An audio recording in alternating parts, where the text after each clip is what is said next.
Hello students, good morning. और कैसे हो? बढ़िया। और आज की जो वीडियो में हम शुरू करने जा रहे हैं वो क्या है, एनसीईआरटी के न्यूमेरिकल्स हैं, एडिशनल एक्सरसाइज के चैप्टर और फर्स्ट के। ठीक है, तो आज की वीडियो में जितने भी न्यूमेरिकल्स मैं आपको कराऊंगा these are very very important. ठीक है, तो इस वीडियो को लास्ट तक देखें और चलिए शुरू करते हैं इसी बात पे। फर्स्ट न्यूमेरिकल जो है, an oil drop of 12 excess electrons is held stationary under constant electric field of 2.55 into 10 to the 4 Newton per coulomb in Millikan oil drop experiment. The density of oil is this one. Estimate radius of oil drop. अब मेरी बात को ध्यान से, इस type के आपको कई न्यूमेरिकल्स मिलेंगे प्रत्येक बुक में। ठीक है, और क्या चीज़ है इसमें, बिल्कुल क्लियर वर्ड्स में आपको बता रहा हूँ क्या चीज़ है। जब भी आपको कोई भी ऑयल ड्रॉप या फिर चार्ज ऑब्जेक्ट जो है वो स्टेशनरी कंडीशन में बोली जाए या बैलेंस्ड कंडीशन में बोली जाए, ठीक है, या इक्विलिब्रियम कंडीशन में बोली जाए, मैंने 3 वर्ड्स यूज किए यहाँ पे, बैलेंस्ड, इक्विलिब्रियम, स्टेशनरी। तो दीज आर 3 पॉइंट्स। ठीक है, जब भी आपको 3 वर्ड में से कोई भी वर्ड बोलता है तो आपका जो मेन कंसेप्ट है वो क्या जाएगा कि उस फील्ड में, जो फील्ड मतलब इलेक्ट्रिक फील्ड है या फिर मैग्नेटिक फील्ड है, तो इलेक्ट्रिक फील्ड अगर है तो इलेक्ट्रिक फील्ड के ऊपर जो फोर्स लगेगा, इलेक्ट्रिक फील्ड जिसके ऊपर फोर्स लगाएगा उस फोर्स को हम इक्वेट करेंगे वेट से, mg से। ठीक है, तो अपने आप ऑटोमेटिकली हमारा न्यूमेरिकल सॉल्व हो जाएगा। ठीक है, जब भी बैलेंस्ड वर्ड यूज हो या इक्विलिब्रियम वर्ड यूज हो, ठीक है, या फिर स्टेशनरी वर्ड यूज हो, इसमें क्या बोला कि चार्ज जो ऑयल ड्रॉप है कोई और वो इलेक्ट्रिक फील्ड में स्टेशनरी कंडीशन में है। Answer question number 25। ठीक हो गया, क्लियर है।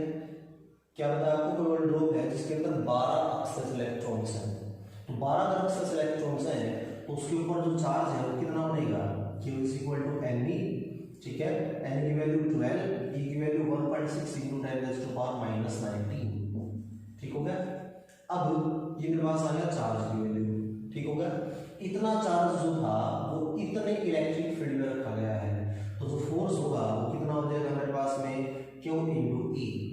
Q की वैल्यू हमारे पास में आ चुकी है और चार्ज इसको कैपिटल Q मान रखा है तो कैपिटल Q लिख देते हैं। Q into E is equal to force, तो 12 into 10 into 1.6 into 10⁻⁻19 multiply two electric field, और इलेक्ट्रिक फील्ड की वैल्यू कितनी की बने, 2.55 into 10⁻⁴। ठीक हो गया, फोर्स की वैल्यू मिल गई आप लोगों को। ठीक हो गया, अब जो फोर्स मिला आपको, ये फोर्स मैंने क्या बताया, at stationary condition, at stationary condition जो फोर्स आएगा वो बराबर होगा किसके, mg के। तो फोर्स की वैल्यू हमारे पास में कितनी आ गई भाई, 2.55 into 10⁻⁴ into 12 into 1.6 into 10⁻⁻19। ठीक हो गया, इसको बराबर किससे करना है, वेट से, और वेट का फॉर्मूला क्या होता है, मास इनटू ग्रेविटी, और मास को क्या लिख सकते हैं, डेंसिटी इनटू वॉल्यूम, क्योंकि हमें डेंसिटी दी ना, तो इसको लिखेंगे 4/3 into pi 22/7 into r³। ठीक हो गया, इनटू दिस इज वॉल्यूम। ठीक है, volume into density rho into g is equal to क्या बन जाएगा, फोर्स। क्या है, 4/3 22/7 r³ into rho into g is equal to this one.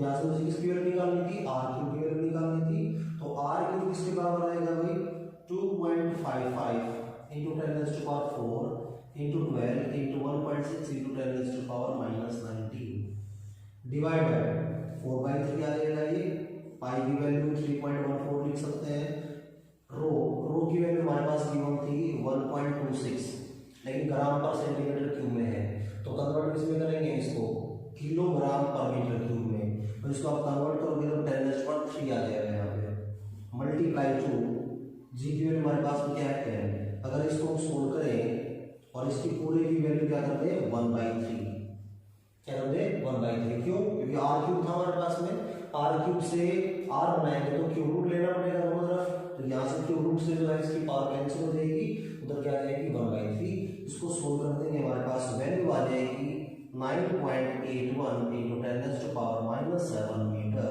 This is our answer. कर दोगे इसको, ठीक है, बिल्कुल इजी है मेरे हिसाब से।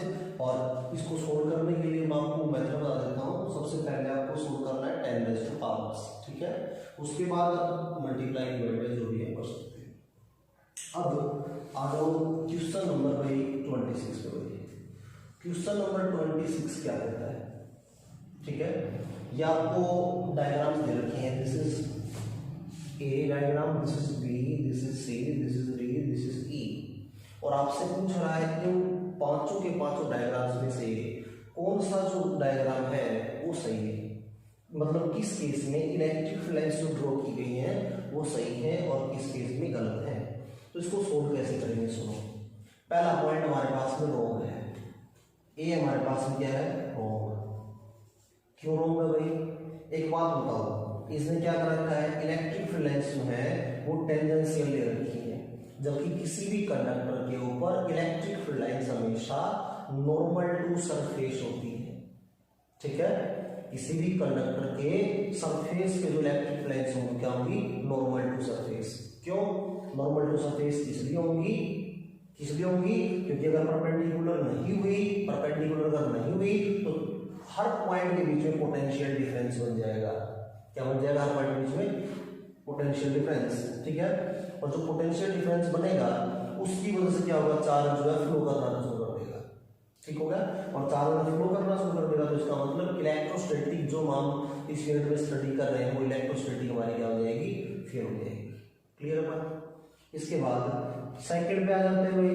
यहाँ देखो पॉजिटिव चार्ज से फील्ड लाइंस आउटवर्ड होती है, ठीक बात है, लेकिन यहाँ बीच में नेगेटिव चार्ज था, यहाँ से बीच में आउटवर्ड कर दी, तो इसका मतलब हमारा जो बी है वो भी क्या है, रोंग है।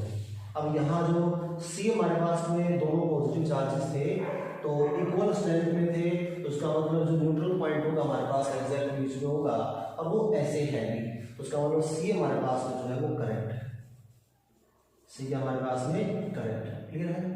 अब डी पे आ जाते हैं भाई। डी वाले केस में हमारे पास में क्या होगा, देखो फील्ड लाइंस जो है इंटरसेक्ट कर रही है, तो इंटरसेक्ट कभी भी दो इलेक्ट्रिक फील्ड लाइंस इंटरसेक्ट नहीं कर सकती। क्यों नहीं कर सकती, अगर इंटरसेक्ट करेंगे तो इसका मतलब है उस पॉइंट पे दो इलेक्ट्रिक फील्ड इंटेंसिटी की डायरेक्शन होगी और जो कि पॉसिबल नहीं है, तो इसका मतलब डी भी हमारे पास में क्या है, रोंग है। अब आ जाओ ई पॉइंट के ऊपर। ई पॉइंट में देखो इसने क्या कर दिया, लूप फॉर्म कर रखा है, जबकि हम लोगों ने प्रॉपर्टीज ऑफ इलेक्ट्रिक लाइंस पढ़ा है जिसमें क्या कहता है, electric lines do not form closed loops, तो इसका मतलब क्लोज लूप फॉर्म कर रही है, तो इसका मतलब ये भी गलत है, तो इसका मतलब ई पॉइंट जो है वो भी हमारे पास में रोंग है। तो सिर्फ और सिर्फ हमारे पास में सी पॉइंट जो है वो सही आंसर है। क्लियर है भाई, ठीक है भाई, मेरे हिसाब से शायद सभी लोग क्लियर हो गए, ठीक है। 33 नंबर जो क्वेश्चन है, 33वां क्वेश्चन है, ए particle of mass m and charge enters between two charged plates initially along x-axis with speed vx and the length of plate is L and uniform electric field is maintained between the plates. Show that vertical deflection of the particle is this way। ठीक है, हमें ये question दे रखा था, इसका answer करना है। मान लिया मेरे पास में ये प्लेट्स थी, ठीक है, जिसकी लेंथ थी L, क्लियर है, L मीटर लेंथ थी, और ये मेरे पास मान लिया पॉजिटिव चार्ज प्लेट है, ये नेगेटिव चार्ज प्लेट है। तो नेगेटिव चार्ज जो पार्टिकल है वो किस डायरेक्शन में मूव कर रहा है, x डायरेक्शन में, पॉजिटिव x डायरेक्शन में, इस तरफ जाने की कोशिश कर रहा था ये, ठीक हो गया, नेगेटिव चार्ज। तो एक बात बताओ, ये किसकी तरफ अट्रैक्ट होगा भाई, पॉजिटिव प्लेट की तरफ अट्रैक्ट होगा, तो इसका मतलब इसका जो डिफ्लेक्शन है इस तरफ होगा, ठीक हो गया, और इस डायरेक्शन में होगा, इसका मतलब क्या है भाई, ये इलेक्ट्रिक फील्ड में इस तरफ चलेगा, और जब तक इलेक्ट्रिक फील्ड कवर नहीं करेगा, इसका पाथ जो है वो पैराबोलिक पाथ होगा। कैसा पाथ होगा, पैराबोलिक पाथ। तो इस ओरिजिनल पाथ से ये कितना ज्यादा वर्टिकल डिफ्लेक्ट हुआ, ये है y, जो कि मुझे वैल्यू फाइंड आउट करनी है। कैसे करेंगे सुनो, बिल्कुल same derivation third unit B part और फर्स्ट टॉपिक आएगा, motion of charge particle in electric field, ठीक है। और इस नेक्स्ट न्यूमेरिकल है 34th, वो बिल्कुल इस फार्मूले में आपको जस्ट वैल्यूज पुट करनी है, आपका न्यूमेरिकल सॉल्व हो जाएगा, बिल्कुल फार्मूला बेस्ड है। अब यहाँ पे आ जाओ, सुनो, इलेक्ट्रिक फील्ड में हम वो करा रहे हैं, तो इसका मतलब इलेक्ट्रिक फील्ड में फोर्स लगेगा और उस फोर्स का फार्मूला हमने पढ़ा है F is equal to Q into E होता है, ठीक हो गया। इलेक्ट्रिक फील्ड में फोर्स का फार्मूला क्या होगा, Q इंटू E। अब आ जाओ कि कितना टाइम वो लेगा L लेंथ की प्लेट को कवर करने के लिए, time taken to cover L length of plate, कितना होगा भाई, L डिवाइड बाय में T,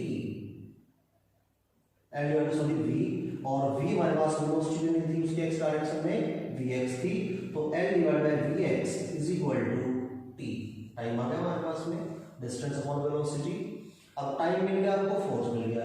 अब याद करो हमने एक इक्वेशन पढ़ी थी, कौन सी equation, S equal to ut plus half at square, S is equal to ut plus का हाफ at स्क्वायर, ठीक हो गया, क्लियर है।